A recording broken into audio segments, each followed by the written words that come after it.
बच्चे लोग, in the last session I have discussed potentiometer, concept of potentiometer, and in this session I will discuss a very important numerical of potentiometer.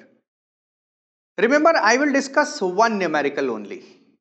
एक numerical में हम सारी बात आपको बिल्कुल बता देंगे और दूसरा कोई भी न्यूमेरिकल डिस्कस करने की आवश्यकता नहीं है, सब कुछ उसी तरह से होगा, बिल्कुल ध्यान रखिएगा। इसके साथ साथ हम लोग एक मीटर ब्रिज का इंपॉर्टेंट क्वेश्चन डिस्कस करेंगे as well as rapid fire questions, यानी कि फटाफट जल्दी जल्दी 1 मार्क क्वेश्चंस, जो शॉर्ट आंसर टाइप क्वेश्चंस है वो भी डिस्कस करेंगे। आई एम श्योर कि आप लोगों ने हमारा चैनल सब्सक्राइब कर लिया होगा। वैसे तो मुझे ये बात बार बार कहनी नहीं चाहिए, मैंने कभी कहा भी नहीं, लेकिन चैनल सब्सक्राइब करना इसलिए ज़रूरी है कि आपको अपडेट्स टाइम पे मिलते रहें। रिमेंबर, ये आपका पॉइंट है, ये आपके लिए ज़रूरी है कि आपको सारे अपडेट्स टाइम पर मिलें, तो मुझे बार बार नहीं कहना पड़े, आप लोग खुद इतने अलर्ट हों, अपना चैनल सब्सक्राइब करें और उसके बाद जैसे ही वीडियो आए, वीडियो को देखकर और उसके बाद उसके सारे क्वेश्चन सॉल्व करके पक्का फटाफट उसको अच्छा करके रखें, क्योंकि एग्जाम में रिमेंबर ये सारे क्वेश्चंस इतने इंपॉर्टेंट हैं, इसी तरह के क्वेश्चंस आने वाले हैं। Let us start with question number 35। Question number 35 हम लोग डिस्कस कर रहे हैं, पोटेंशियोमीटर का क्वेश्चन है। यहां पर क्वेश्चन नंबर 35 में यह दिया हुआ है कि there is a potentiometer wire. First of all हम लोग पोटेंशियोमीटर बना लेते हैं। यहां पर पोटेंशियोमीटर में this is X and this is Y. 0 centimetre यहां पर है और यहां पर 100 सेंटीमीटर है। यहां पर एक ड्राइविंग सेल लगा हुआ है, this is the driving cell, और उसका एक इंटरनल रेजिस्टेंस भी है। ये 4 वोल्ट का ड्राइविंग सेल है और इसका इंटरनल रेजिस्टेंस 1 ओम है। And a variable resistor capital R is attached here, जिसकी वैल्यू हमको कैलकुलेट करनी, कैपिटल आर का ही वैल्यू हमको कैलकुलेट करना है। एक और बात क्या किया है इन्होंने, यहां से एक बैटरी है, ये देखिए मैं अलग कलर से बना रहा हूं, ये बैटरी है 1.8 वोल्ट की बैटरी है। इस बैटरी को जब इन्होंने गैल्वेनोमीटर के साथ, ये गैल्वेनोमीटर है, और फिर यहां पर बैलेंस पॉइंट ढूंढा, तो बैलेंस पॉइंट इनको 80 सेंटीमीटर पर जाकर मिला। ये पॉइंट जे है 80 सेंटीमीटर, यहां से ये 80 सेंटीमीटर पे जाके इनको बैलेंस पॉइंट मिला। मतलब बैटरी का पोटेंशियल 80 सेंटीमीटर लेंथ के वायर के अक्रॉस जो पोटेंशियल है उसके बराबर है। इस तरह से हम पोटेंशियोमीटर में पोटेंशियल डिफरेंस मेजर करते हैं। ये क्वेश्चन में दिया हुआ है, I am explaining question here. Now after this उन्होंने इतनी सारी चीजें इंफॉर्मेशन दी हैं और इस इंफॉर्मेशन के बाद उन्होंने पूछा what is the value of this resistance, capital R की वैल्यू क्या है। हम क्वेश्चन नंबर 35 डिस्कस कर रहे हैं। बिल्कुल इसी तरह का क्वेश्चन नंबर 36 भी है, जो डिस्क्रिप्शन बॉक्स में आपको मिलेगा, लिंक मिलेगा, और उसमें वो पीडीएफ पड़ी हुई है, उस पीडीएफ में ये क्वेश्चन सारे दिए हुए हैं। इस क्वेश्चन में कैपिटल आर निकालना है, what will be the value of capital R, balance length 80 centimetre. देखिए जैसे हम इस क्वेश्चन को प्लान करके प्रोसीड करेंगे, बिल्कुल इसी तरीके से नेक्स्ट क्वेश्चन नंबर 36 भी प्रोसीड करना है, बिल्कुल वैसा ही होगा क्वेश्चन। इसमें सबसे पहले तो हमारा जो लॉजिक है वो ये है कि इसके क्रॉस पोटेंशियल डिफरेंस और इस वायर लेंथ के क्रॉस पोटेंशियल डिफरेंस वो सेम है एज पर the principle of potentiometer. Principle of potentiometer ये बताता है कि potential difference across the wire segment is directly proportional to the length of that segment, उसके लेंथ के डायरेक्टली प्रोपोर्शनल है। इसका पोटेंशियल डिफरेंस यानी कि ये 1.8 volt is directly proportional to the potential difference और equal to the potential difference across this XJ. XJ के potential difference के बराबर है, और एक्सजे का पोटेंशियल डिफरेंस किसके डायरेक्टली प्रोपोर्शनल है, वो डायरेक्टली प्रोपोर्शनल है लेंथ के। अगर आप एक्सजे का प्रोपोर्शनैलिटी के बजाय आप डायरेक्टली इक्वालिटी लेना चाहते हैं तो उसके लिए आपको के इंटू लेंथ, के क्या है, potential gradient, potential gradient multiplied by length लेना पड़ेगा। पोटेंशियल ग्रेडियंट कैसे निकालें, उसके लिए हमको यह पता करना पड़ेगा इसके क्रॉस पोटेंशियल डिफरेंस क्या है। मेरी बात को समझिएगा, मैं सीरीज कहां से ले रहा हूं। पोटेंशियल डिफरेंस इसके अक्रॉस निकालना है, ये पोटेंशियल डिफरेंस, इसके क्रॉस पोटेंशियल डिफरेंस सेम है। इसके क्रॉस पोटेंशियल डिफरेंस निकालने के लिए हमको पोटेंशियल ग्रेडियंट चाहिए, मतलब वोल्टेज पर सेंटीमीटर चाहिए, तो 80 सेंटीमीटर में वोल्टेज क्या होगा वो निकाल लेंगे। पोटेंशियल ग्रेडियंट निकालने के लिए पोटेंशियल डिफरेंस चाहिए। पोटेंशियल डिफरेंस निकालने के लिए यहां पर हमको यह पता करना होगा कि that what will be the current flowing. Current अगर पता चल जाएगा तो उस करंट की हेल्प से हम V is equal to I R potential निकाल लेंगे और पोटेंशियल से फिर डिवाइड करेंगे डिस्टेंस को, तो पोटेंशियल ग्रेडियंट आ जाएगा। एक और चीज एक्स जे, ये एक्स वाई जो है इसका रेजिस्टेंस, इस वायर का एक्स वाई वायर का रेजिस्टेंस भी दिया हुआ है, that is R X Y. ये 9 ओम का वायर है, 9 ओम इसका रेजिस्टेंस दिया हुआ है। The resistance of this wire is 9 ohm. Start करते हैं। सबसे पहले हमें क्या निकालना है, करंट निकाल लेते हैं। I इज इक्वल टू, इस वाले सर्किट में ऐसे यहां करंट कितनी फ्लो कर रही है, I is equal to voltage कितना है 4, फिर उसके बाद में रेजिस्टेंस कितना है टोटल। तो रेजिस्टेंस आप देख रहे हैं ये 9 ओम है, प्लस वहां पर वो 1 ओम है, प्लस वहां पर वो कैपिटल R है।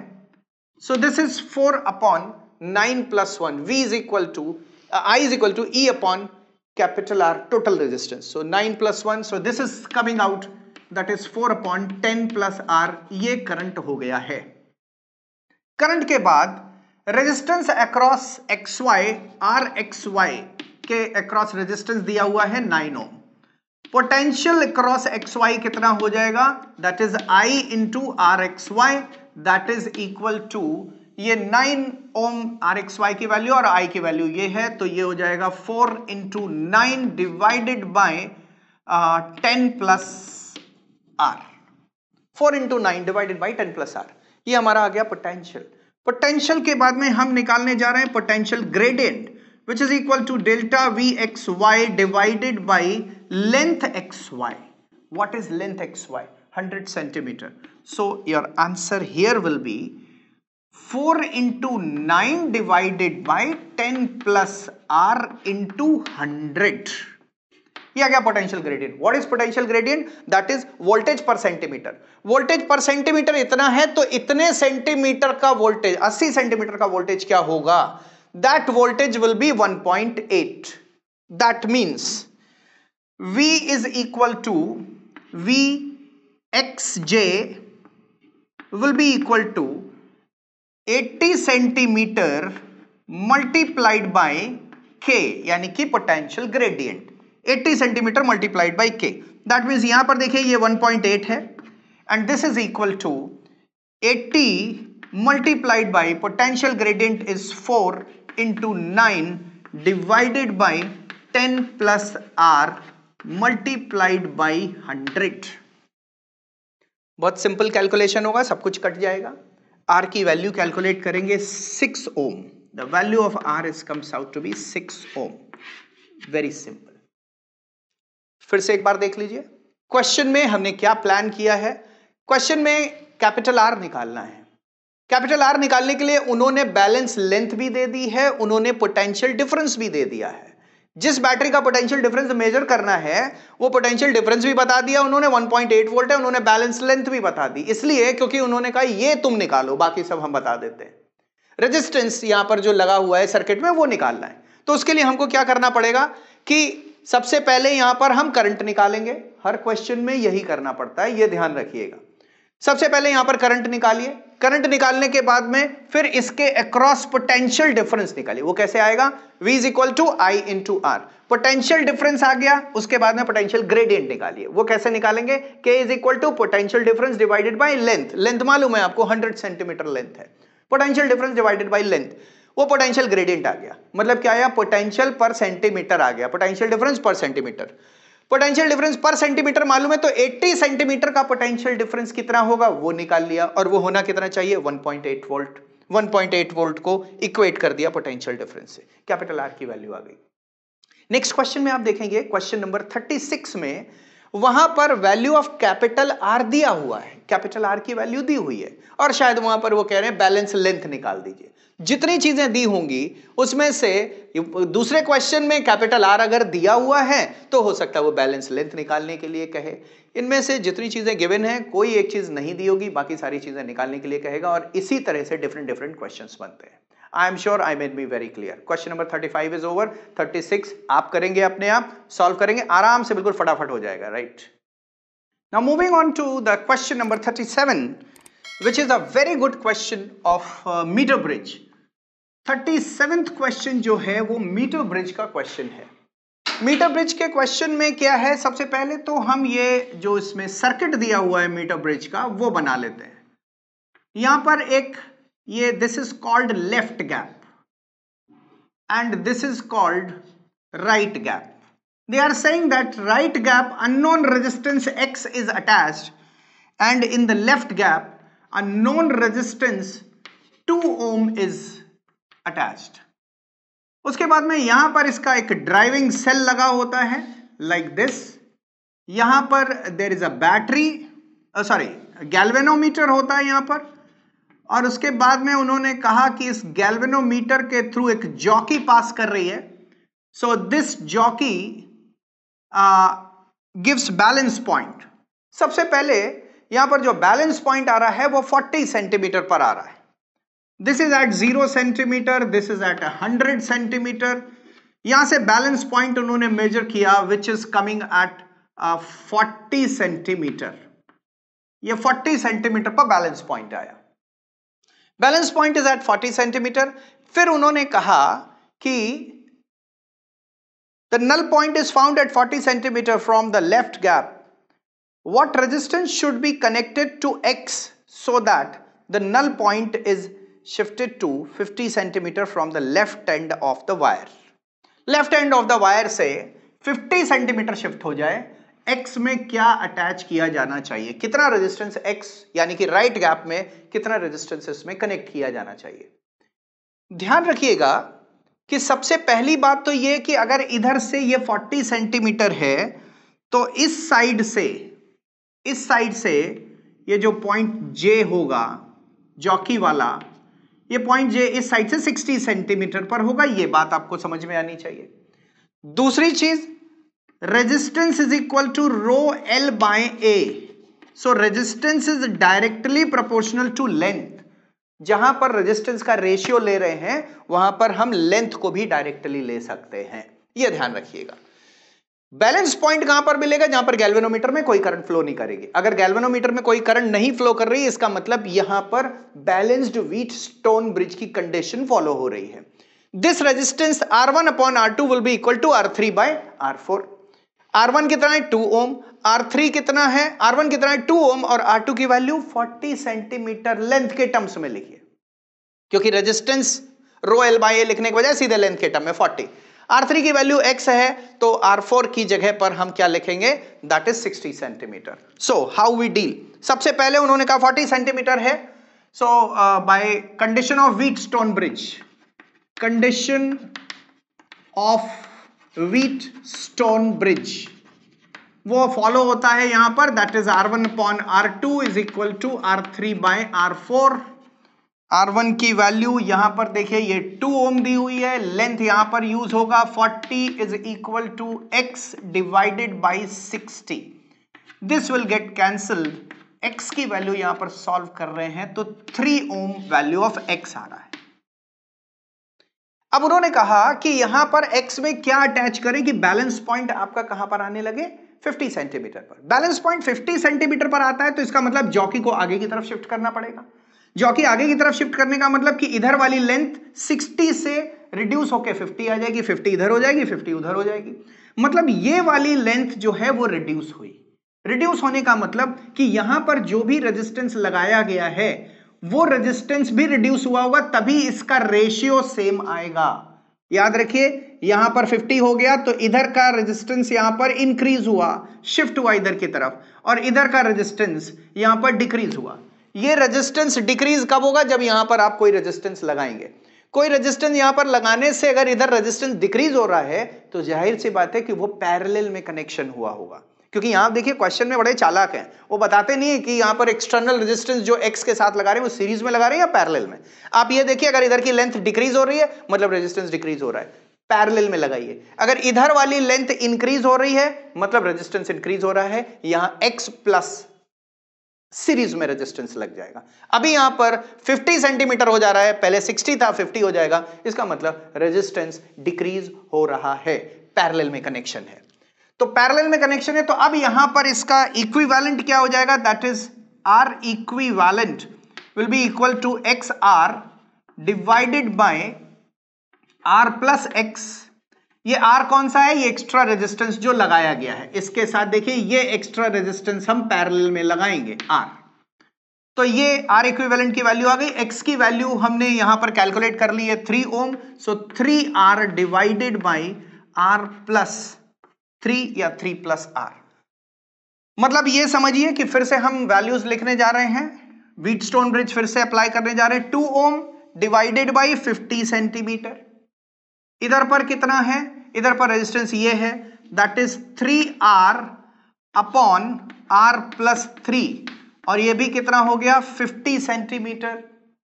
इधर और इधर दोनों साइड पर 50 centimetre, this will get cancelled, इधर मल्टीप्लाई करिए तो 2R plus 6 is equal to 3R, R is equal to 6 ohm. 6 ohm का रेजिस्टेंस इन पैरेलल, ये जरूर लिखिएगा, 6 ओम का रेजिस्टेंस पैरेलल में एक्स के साथ कनेक्ट किया जाएगा, सो दैट कि जो बैलेंस पॉइंट है वो शिफ्ट हो जाएगा 40 सेंटीमीटर से 50 सेंटीमीटर तक। Now starting with short answer type question. याद रखिएगा, लॉन्ग आंसर टाइप क्वेश्चन के रिस्पेक्ट में शॉर्ट आंसर टाइप ज्यादा खतरनाक होता है।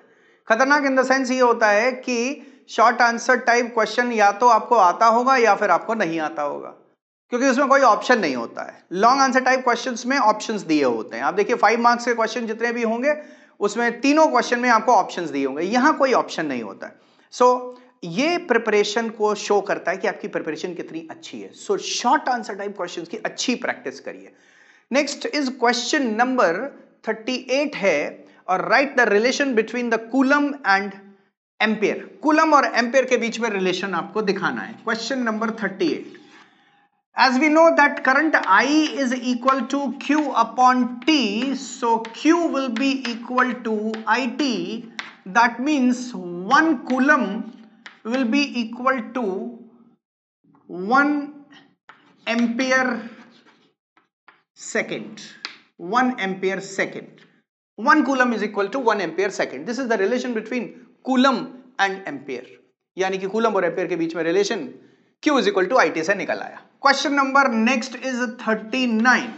39th क्वेश्चन में they are asking about define drift velocity and relaxation time with reference to the free electron theory. Drift velocity and relaxation time क्या होता है कि जैसे अगर आप ये एक कंडक्टर का पीस ऑफ कंडक्टर आपने कंसिडर किया and this is connected with the battery, ये बैटरी से कनेक्टेड है। This key is attached as the key is closed. जैसे ही की को क्लोज करेंगे इलेक्ट्रिक फील्ड इज जनरेटेड, और वो इलेक्ट्रिक फील्ड ये पॉजिटिव प्लेट से, ये नेगेटिव प्लेट है, यहां से करंट फ्लो करेगी और ऐसे करंट जाएगी, यहां पर ये पॉजिटिव हो गया और यहां पर ये नेगेटिव हो गया। Electric field positive to negative, ये इलेक्ट्रिक फील्ड सेट हो गई, इलेक्ट्रिक फील्ड जनरेट हो गई। Under the action of this electric field, free electrons on the surface of the conductor or inside the conductor. These free electrons, ये free electron opposite to the direction of electric field, ये force experience करते हैं। जब force experience करेंगे तो ये electrons accelerate करेंगे, लेकिन accelerate करेंगे इसका मतलब इनका पूरा घर का राज तो है नहीं कि ये जहां जाएंगे वहां दौड़ते घूमेंगे। electrons accelerate करने लगेंगे, भागने लगेंगे, भागेंगे तो, लेकिन electrons will accelerate but will collide with the neutral atoms and positive ions. So because of the repeated collisions with the neutral atom and the positive ions, electrons will not be able to accelerate continuously. Electron accelerate नहीं कर पाएंगे continuously, बढ़ेंगे, बहुत तेजी से भागेंगे, उसके अंदर फिर टक्कर हो जाएगी, फिर गिर जाएंगे, फिर उनकी वेलोसिटी न्यूट्रलाइज हो जाएगी, फिर बढ़ेंगे, फिर न्यूट्रलाइज हो जाएगी। हाँ, फोर्स इसमें कंटिन्यूअसली एक्ट करता रहेगा opposite to the direction of electric field. QE यानी कि small e into capital E, ये फोर्स ये हमेशा एक्सपीरियंस करेंगे। That means electron will not be able to accelerate continuously while moving from one end of the conductor to the another end. और होगा क्या? That with the average velocity, या average velocity with which the electron will shift from one point of the conductor to the another point is what we call as drift velocity. I repeat my statement. Electrons will not be able to accelerate continuously under the influence of the electric field. Rather, electron will drift from one point to the another point with a certain average velocity called drift velocity. इसको drift velocity बोलते हैं. Drift velocity के बाद में दूसरा ये पूछ रहे हैं what is the relaxation time. अब जो इलेक्ट्रॉन बार बार टक्कर खा के गिर जा रहे हैं, तो relaxation time is the average time between the two consecutive collisions और द टू सक्सेसिव कोलिजन. दो सक्सेसिव कोलिजन जो इलेक्ट्रॉन के हो रहे हैं with the neutral atoms and positive ions, दो सक्सेसिव कोलिजन्स के बीच में इलेक्ट्रॉन एक बार टक्कर मारा, फिर टाइम स्टार्ट हो गया, फिर दोबारा इलेक्ट्रॉन की टक्कर हुई, दोबारा दौड़ा, फिर टक्कर हुई. इस टाइम को जो बीच में इंटरवल टाइम आया, this is what we call as relaxation time. So the relaxation time क्या चीज है? Time interval between the two consecutive collisions is called as relaxation time while moving the electron in the conductor. ये हो गया आपका next one, that is question number 39.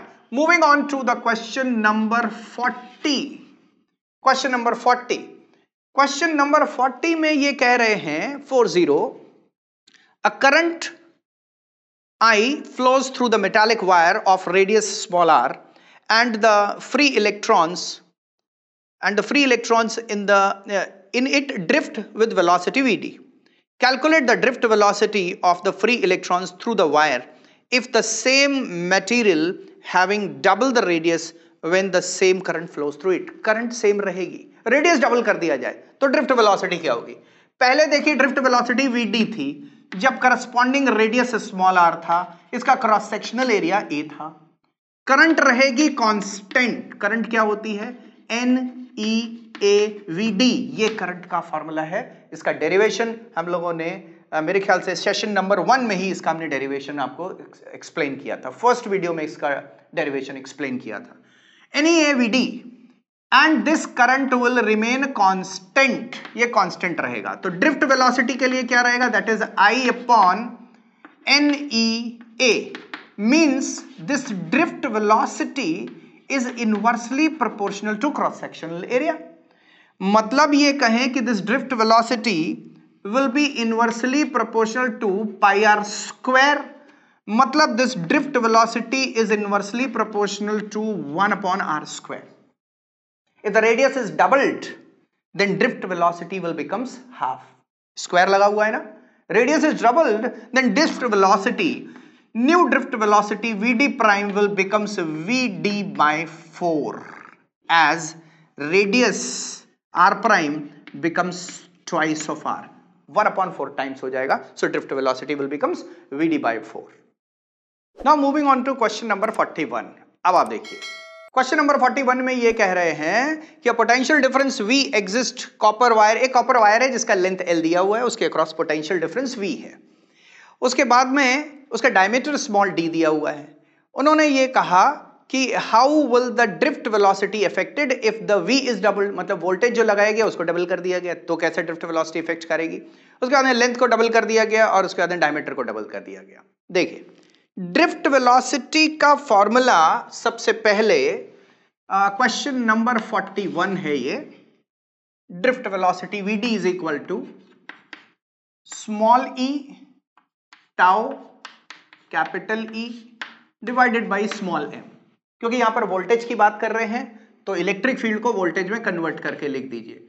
Small e tau relaxation time, voltage V upon length L, इसको हम बोलते हैं electric field. ये voltage V हो गया. बिल्कुल सिंपल. ड्रिफ्ट वेलोसिटी यहां पर वोल्टेज के डायरेक्टली प्रोपोर्शनल है. ड्रिफ्ट वेलोसिटी यहां पर लेंथ के इनवर्सली प्रोपोर्शनल है. तो यहां पर Vd बिकम्स, अगर वोल्टेज डबल हुआ तो Vd डबल्ड.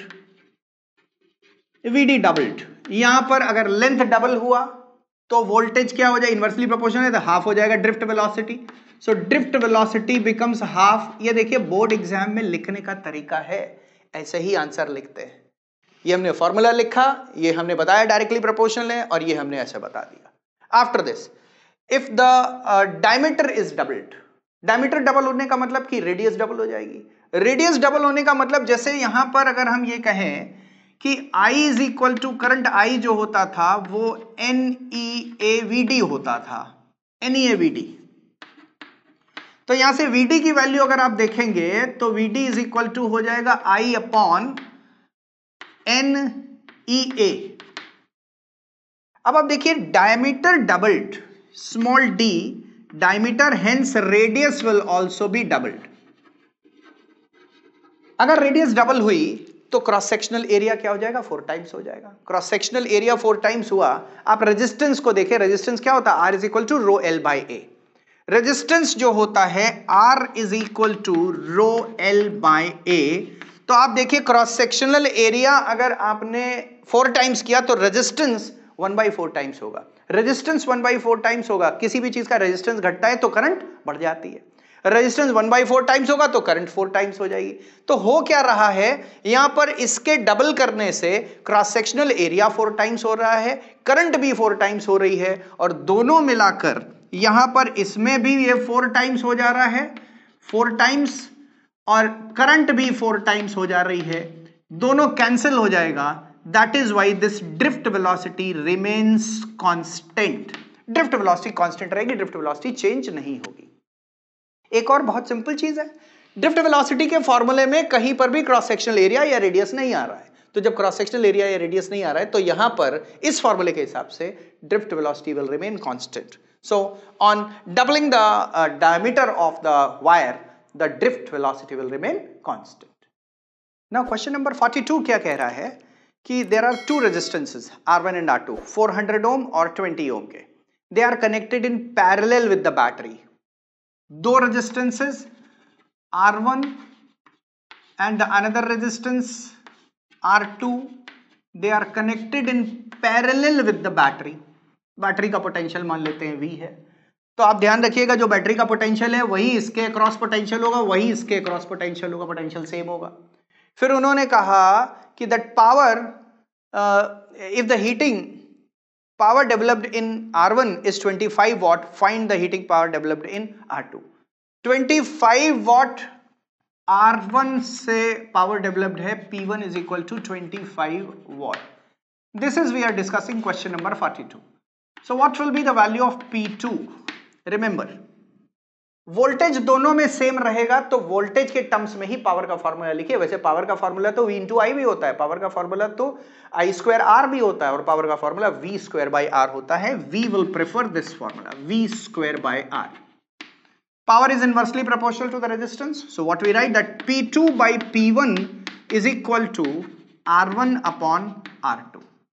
R1 का वैल्यू उन्होंने दिया हुआ है that P2 is equal to P1 multiplied by R1 upon R2, और ये आंसर आने वाला है, ये 25 हुआ।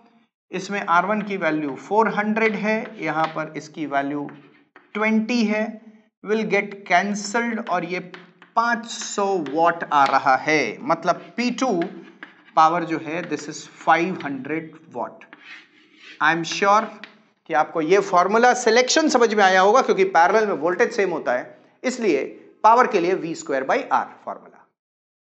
क्वेश्चन नंबर 43 बिल्कुल क्लास 10th की याद दिलाता है। जैसे क्लास 10th में बहुत सारे क्वेश्चंस इस तरह के होते थे जिसमें आपको क्या क्या दिया है वो नोट कर लो, क्या निकालना है वो नोट कर लो, मिला के कोई रिलेटेड फॉर्मूला लिख दो, उसमें वैल्यू सब्स्टिट्यूट कर दो, फटाक से आंसर निकाल लो। क्वेश्चन नंबर 43 का फर्स्ट पार्ट बिल्कुल उसी तरह का है। 43 पार्ट नंबर 1 फर्स्ट पार्ट, इसमें आप देखेंगे आपको निकालना क्या है। You have to find out the drift velocity. क्या क्या दिया हुआ है, यू गिवन दैट I की वैल्यू इसमें गिवन है, करंट की वैल्यू गिवन है, इसके बाद में क्रॉस सेक्शनल एरिया गिवन है, उसके बाद में electron charge density, electron density, number of electrons पर यूनिट वॉल्यूम गिवन है। रिलेटेड फॉर्मूला अगर आप देखें तो I is equal to NEAVD।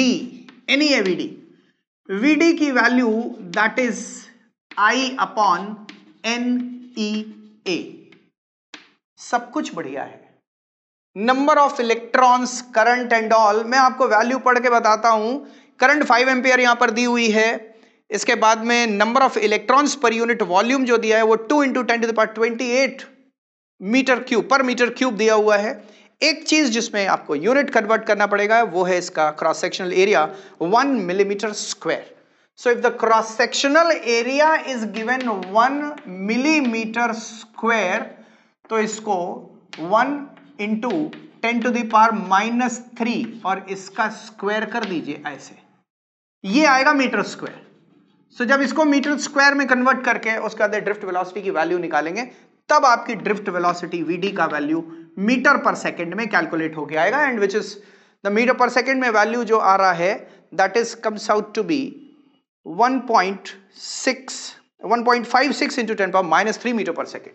This is 1.56 into 10 to the power -3 meter per second. सारी वैल्यू सब्स्टिट्यूट करेंगे, फटाक से आंसर आ जाएगा। इलेक्ट्रिक चार्ज, इलेक्ट्रॉनिक चार्ज या चार्ज ऑन इलेक्ट्रॉन आपको मालूम है 1.6 into 10 power -19, सारी वैल्यूज को सब्स्टिट्यूट करेंगे, आंसर आ जाएगा। This was the first part.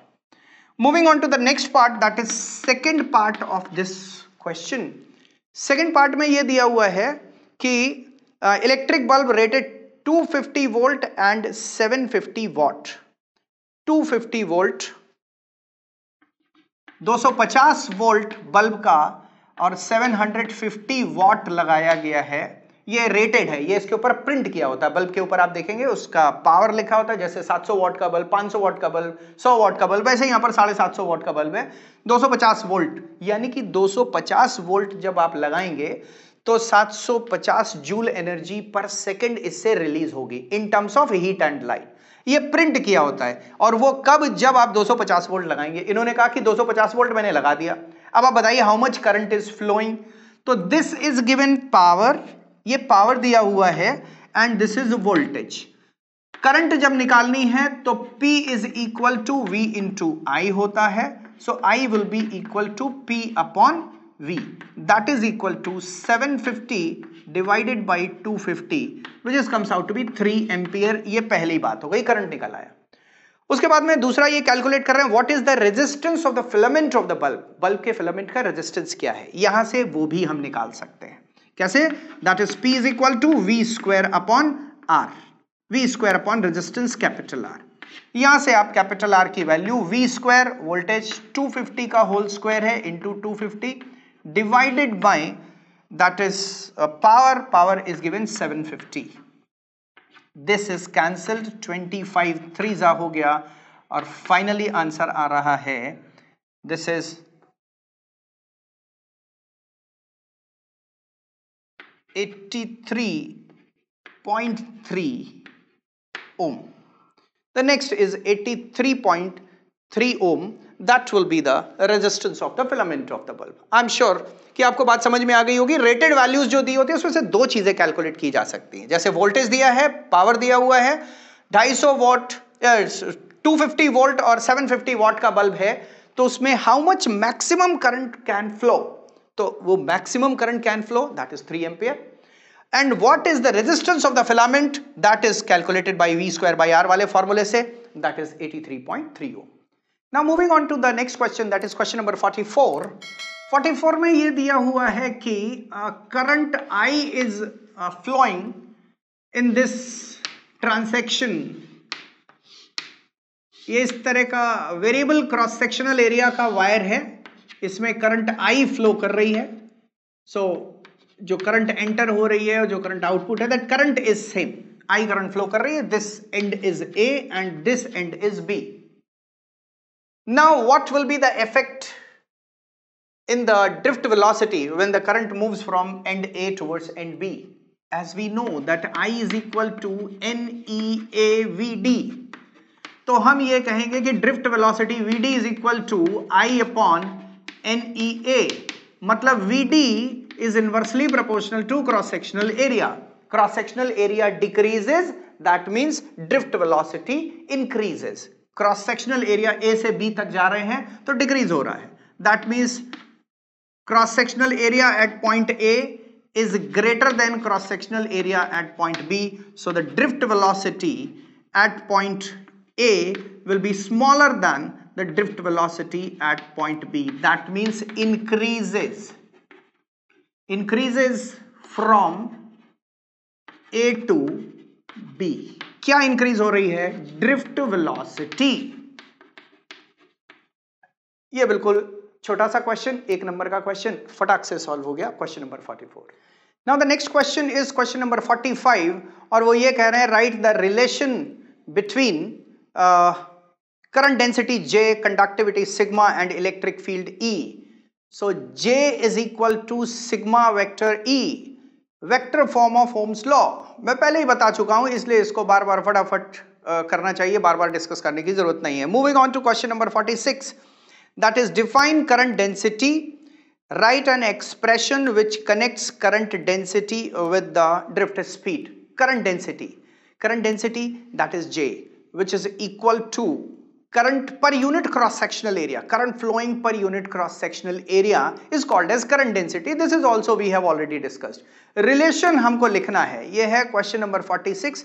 Relation लिखना है current density और drift speed में. 46 current density and drift speed. J is equal to NEVD.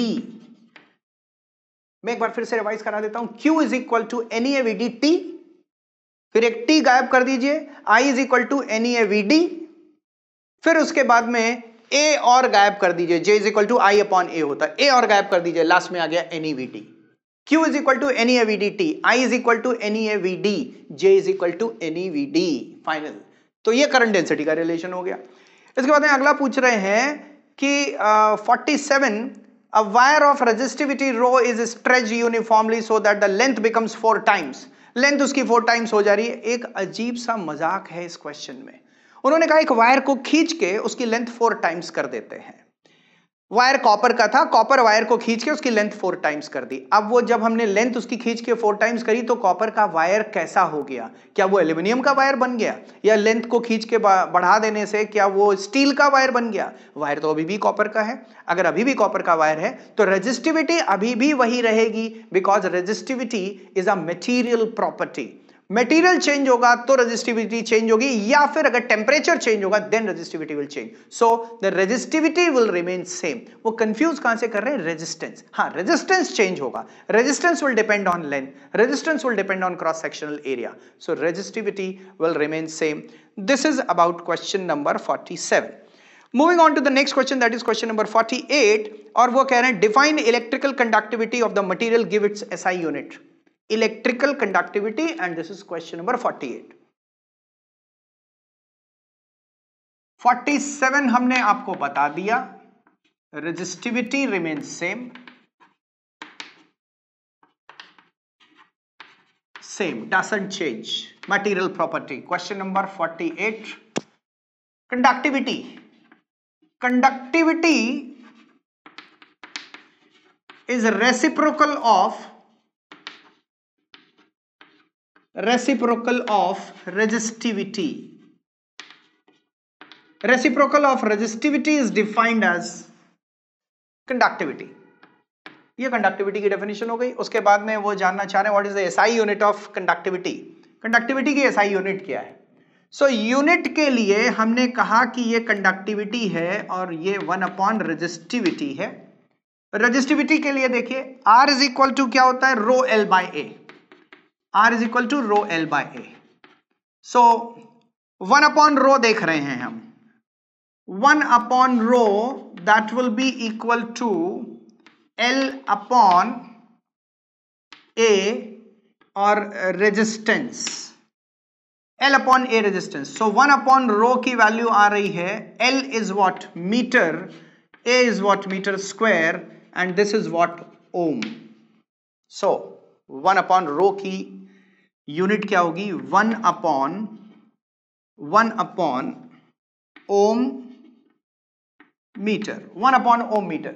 और 1 अपॉन ओम मीटर को, इसको ओम को जब ऊपर ले जाएंगे तो इसको मोह लिख सकते हैं. MHO. बिल्कुल रिवर्स कर दिए. MHO. ओम का उल्टा स्पेलिंग लिखिए. MHO मो पर मीटर ऐसे लिख सकते हैं. So the SI unit of conductivity is what? मोह पर मीटर. MHO पर मीटर. यहां पर आपने देखा ये मीटर और मीटर कैंसिल हो गया, ओम मीटर आया. राइट. सो माय डियर बच्चे लोग, ये 6वां सेशन था, 6th सेशन था करंट इलेक्ट्रिसिटी के लिए. In the next session we will continue with this rapid fire round. Important short answer type question जो बहुत खतरनाक होते हैं उनके आंसर्स हम लोग डिस्कस करेंगे। और शॉर्ट आंसर टाइप क्वेश्चंस को रिवाइज करने से क्या होता है, ऑलमोस्ट पूरा चैप्टर रिवाइज हो जाता है, क्योंकि हर कंसेप्ट के बारे में छोटे छोटे क्वेश्चन आते हैं, उससे पूरा चैप्टर ग्रीन हो जाता है, बढ़िया रिवाइज हो जाता है। So next session we are going to continue with this rapid fire round and wait for that, right.